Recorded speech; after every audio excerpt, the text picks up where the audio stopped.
12월 출항을 앞둔 배달특급에 대한 관심이 날이 갈수록 뜨거워지고 있다. 경기도 주식회사는 지난 17일부터 진행한 배달특급 출시 알림 사전 신청 이벤트의 참여자가 1만 명을 돌파했다고 23일 밝혔다. 이번 이벤트에 참여한 소비자는 현재까지 총 1만 7,639명으로 이벤트 시작 사흘 만에 거둔 성과다. 특히 이벤트 첫날에만 2,300여 명이 참여하면서 배달특급에 대한 도민들의 높은 관심을 입증했다. 오는 11월 30일까지 진행되는 배달특급 출시 알림 사전 신청 이벤트는 출시 알림을 신청하고 앱 출시일 기준 7일 이내에 다운로드한 회원에게 5,000원 할인 쿠폰을 제공하는 행사다. 이와 함께 배달특급을 통해 첫 주문을 진행하면 다음 주문에 사용할 수 있는 1만원 할인 쿠폰을 선착순 2만 명에게 지급할 계획이다. 이벤트 참여자 중 전화번호를 등록한 회원들에게는 출시일에 맞춰 문자 메시지로 배달특급 다운로드 링크를 발송, 앱을 편리하게 설치할 수 있도록 할 방침이다. 배달특급은 사실상 독과점 체제를 형성한 배달앱 시장을 공정 경쟁으로 유도하고 과도한 수수료와 광고비로 어려움을 겪는 소상공인을 위해 경기도 주식회사가 민관 협력을 토대로 개발, 운영하는 어플리케이션이다. 화성, 오산, 파주 3개 시범 지역에서 총 4,649개의 가맹점이 입점하면서 뜨거운 인기를 자랑하고 있다. 경기도 주식회사는 시범 지주에도 2차 사업주를 선정, 2021년까지 총 27개 지자체로 서비스를 확대한다는 계획이다. 이석훈 경기도 주식회사 대표이사는 사전 신청 이벤트에 많은 관심을 가져주신 것은 공정한 배달앱 시장 형성에 대한 기대라고 생각한다며 소상공인과 소비자 모두를 위해 최선을 다해 배달특급을 준비했으니 많이 사랑해달라고 당부했다. 이번 이벤트는 도 및 시군 홈페이지, 배너 광고판, 이벤트 페이지를 통해 참여할 수 있다. 다음은 경기도 공정경제위원회 활동 현황과 계획 뉴스입니다. 지난해 11월 공식 출범한 경기도 공정경제위원회가 1년 동안의 성과로 대형 유통업체 입점 사업주와 배달앱 가맹점주에 대한 불공정행위 실태조사와 관련 법률 재개정, 건의 등을 꼽았다. 경기도 공정경제위원회는 내년에 오피스텔, 상가, 150세대 미만의 공동주택 등 집합건물 관리인과 입주자 간 관리비 갈등 해결을 위한 관리지원단 운영 활성화와 하도급 분야 불공정 개선 등을 집중 추진할 계획이다. 강신하 경기도 공정경제위원회 민간공동위원장은 23일 경기도청에서 기자회견을 열고 이런 내용을 담은 경기도 공정경제위원회의 1년간 활동 현황과 앞으로의 계획을 발표했다. 강 위원장은 경기도 공정경제위원회는 소수 대기업 중심의 경제구조를 바로잡고 불공정행위를 근절해 나가기 위해 각 분야별 사업을 추진하고 있다며 앞으로도 공정경기 실현을 위해 공정경제위원들의 다양한 경험과 전문성을 바탕으로 새로운 사업을 지속적으로 발굴할 것이라고 밝혔다. 공정경제위원회는 민간위원장을 비롯한 중소상공인, 시민단체, 노동전문가, 학계, 관련 전문가로 민간이 주도하는 위원회다. 위원회는 올해 2월 이재명 경기도지사의 도정 핵심 가치인 공정한 경기, 구현을 위해 경제민주화 실천 기반 조성 계획을 마련하고 이를 토대로 경기도형 공정경제 5개년 기본계획을 수립했다. 기본계획은 공정거래, 상생, 소비자, 노동 등 4개 분야의 불공정거래, 제도 개선, 도내 소상공인 상생 방안, 비정규직 근로자, 근로조건 개선, 소비자 피해 예방과 문제 해결 등 26개 과제로 구성돼 추진 중이다. 이에 따라 지난 4월에는 대규모 유통업인 복합쇼핑몰 입점주 사망 사건을 계기로 복합쇼핑몰 입점 사업자의 계약 형태, 불공정 거래 현황 등 실태 조사를 벌이고 대형 유통업체와 입점 사업자 간의 애로사항 등을 심층 조사했다. 9월에는 국회의원, 공정거래위원회, 입점 사업자 단체 등이 참여한 대규모 유통업체 입점 소상공인 보호를 위한 토론회를 열어 국회와 중앙정부의 대규모 유통업법 개정안을 촉구, 현재 국회에서 개정안을 준비 중이다. 또 코로나19로 인해 배달 시장이 크게 확장되면서 배달앱과 가맹음식점의 거래 불균형이 발생하자 배달앱 가맹점 간 거래 관행 실태조사를 실시했다.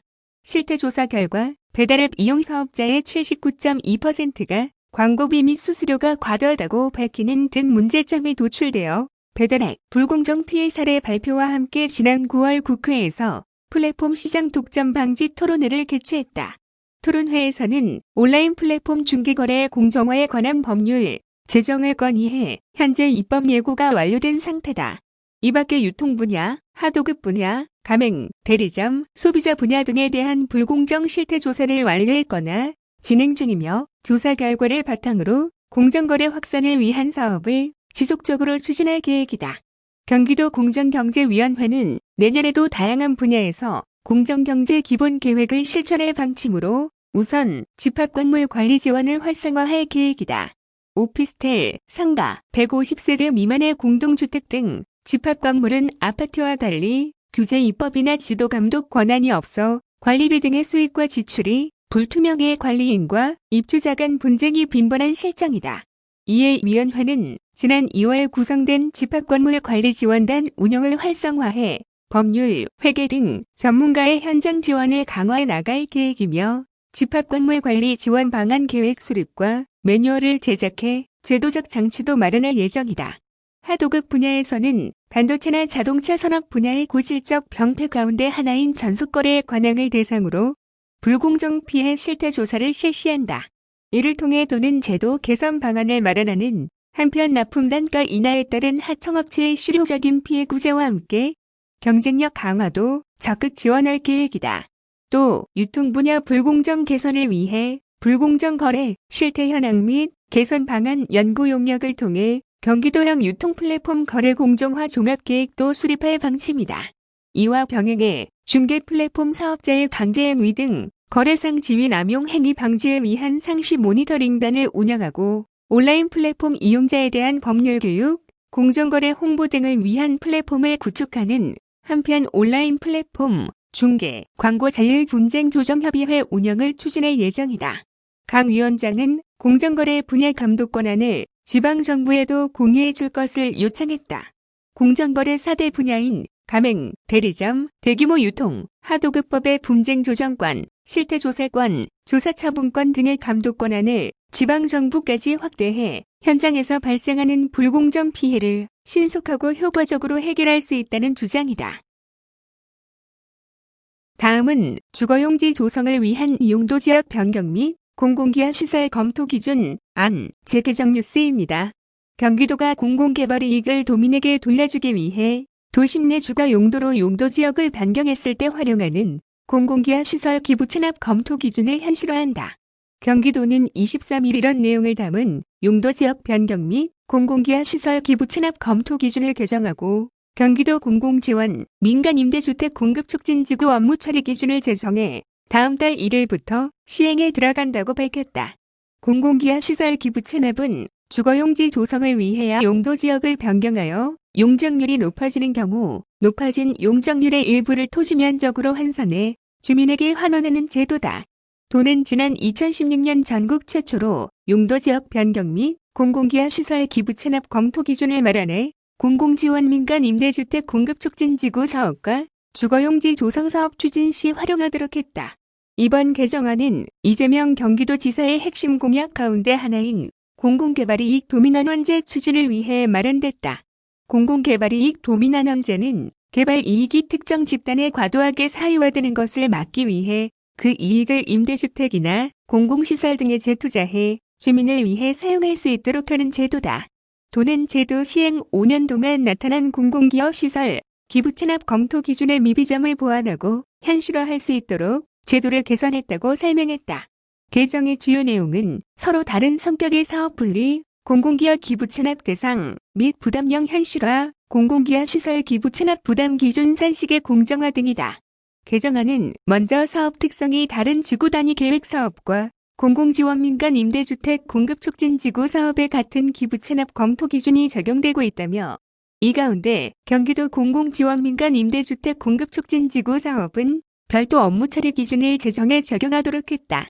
공공지원 민간 임대주택 공급촉진지구 사업의 경우 용도지역 변경에 따른 용적률 증가가 없더라도 토지 가치가 상승하는 만큼 가치 상승분 범위에서 시행사와 상호 협의해 기부 체납 부담 수준을 결정할 수 있도록 규정의 기존 기준에 미비점을 보완했다. 또 구역 외에서 필요한 기반시설 역시 공공기관 시설로 인정하는 조항을 신설해 구역 외 기반시설 부족 현상을 최소화하고 공공기여를 더욱 활성화하도록 개정했다. 또한 최근 5년간 경기도 내에서 지구 단위 계획을 전제로 용도지역 변경 공공기여 시설 기부 체납 사례를 분석한 결과 평균 기부 체납 비율이 34.8%로 나타났다며 이에 따라 실제 부담량만큼 공공기여 시설 기부 체납 부담 비율을 현실화하도록 개선했다. 이번 기준안 재개정을 위해 또는 지난해 9월부터 민간 전문가, 경기연구원, 업무 관련 공무원 등으로 전담팀을 구성, 운영했으며 경기도 부동산정책위원회 및 민간 전문가 자문, 시군 의견조회, 경기도 도시계획위원회 자문 등의 절차를 거쳤다.